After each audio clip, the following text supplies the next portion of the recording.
guys, this is Comic Uno, and today I'm doing a review for The Flash, issue 21, and before I start talking about that, I have a couple updates.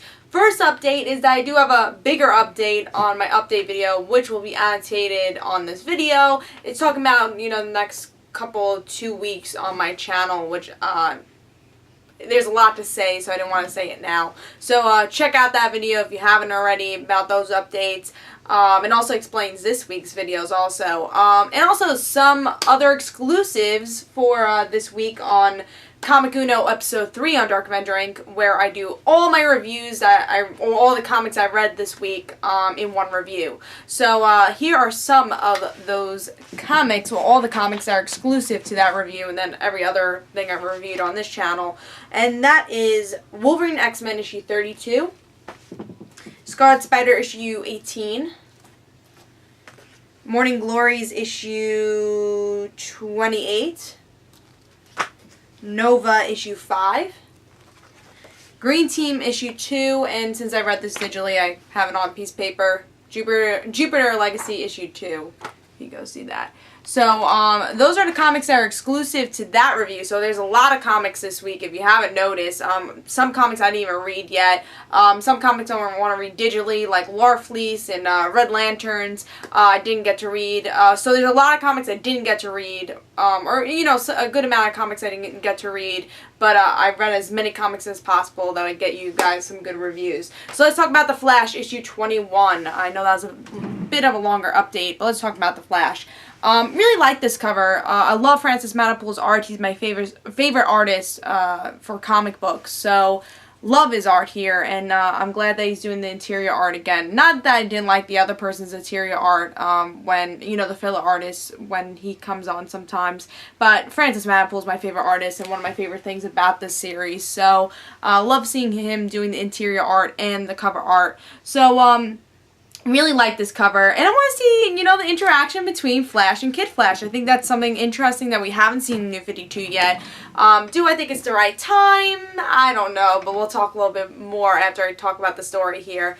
So yeah, we get to see Barry is chasing Kid Flash around. He learns that Kid Flash is not really connected to the Speed Force, so he's probably not connected to these murders, and I don't know why he's chasing him then, but he wants to learn a little bit more about Bart, but Bart does not want to share at all, and Kid Flash doesn't want to share. So that's pretty much what's going on. We get a little bit more Reverse Flash in the end of this issue, where he still wants to capture Iris and Barry. Those are two people is left because he got one of the only people that were left from the Speed Force storyline, which I forget his name, but he was one of the superhero people, and the one who his wife died. So he's gone now from Reverse Flash and got all his power taken away and is dead. So now that's left is Iris, because she was affected by the Speed Force, and of course Barry, because he is the one connected to the Speed Force because he's Flash. I really enjoyed this issue. I thought it was a little bit of a filler issue, but a cool filler issue. So we get to see Kid Flash and Barry interact, which was really cool, and we get to learn a little bit more about Bart. If you're not reading Teen Titans, I'm personally not, because I have a little bit of a vendetta against Teen Titans, because I like the old Teen Titans more than New 52 Teen Titans, so I don't read that series. So to learn a little bit more about this New 52 Kid Flash is really fun, and see what's different from him in this New 52 universe, and what's different from him in the pre-New 52. I think he's still a fun character. I think he's a little bit more serious here, but it's cool to see how Teen Titans still are a family, and are the family to him, and that's referenced in this title more than in the Teen Titans title. So I do like that a lot in this issue. I thought it was a really cool interaction.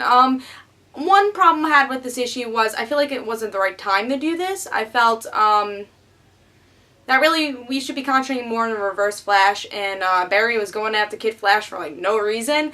In the last issue we find out it's like, oh, we think that Kid Flash is the murderer. Alright, that makes sense because it has to do with somebody with the Flash symbol.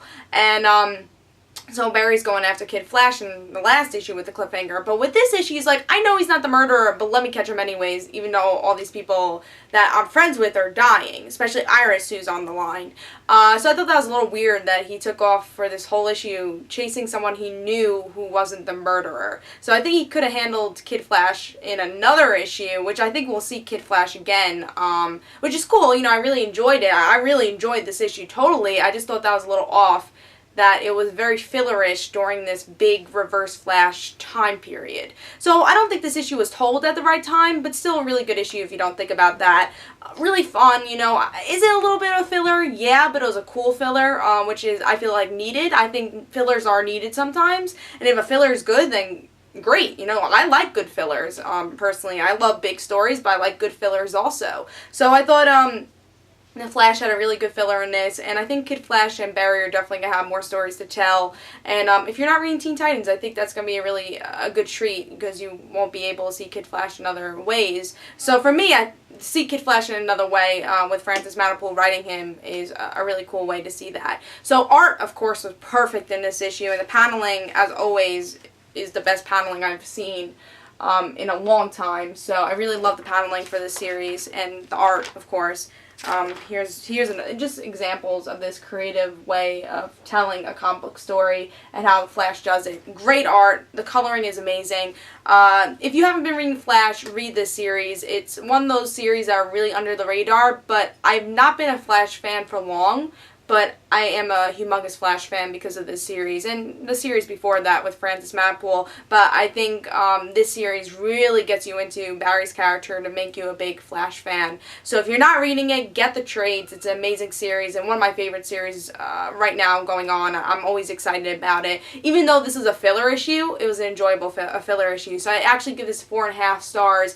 Read this issue, really enjoyable. This is Comic Uno. Hope you guys enjoyed, and I'll see you guys later. And guys, don't forget to follow me on Twitter for Comic Uno and the Rand Situations, and I'll see you guys later. Bye.